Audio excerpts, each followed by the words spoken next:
Tired of your WhatsApp web messages looking like a jumbled mess? I'm here to show you a super simple keyboard shortcut that will transform how you format your text and make your messages so much easier to read. Let's dive right in. First, open WhatsApp web in your browser and navigate to the chat where you want to send a message. Start typing your message as usual. Now, for the magic trick, instead of just pressing the enter key, hold down the shift key and then press enter. See that? Your cursor jumps down to a new line within the same message box. You can now continue typing your message on this new line.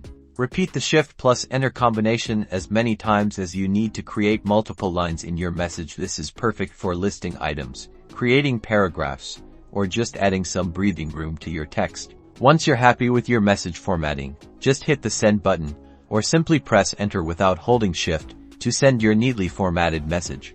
And there you have it, a perfectly formatted message, thanks to the shift plus enter shortcut.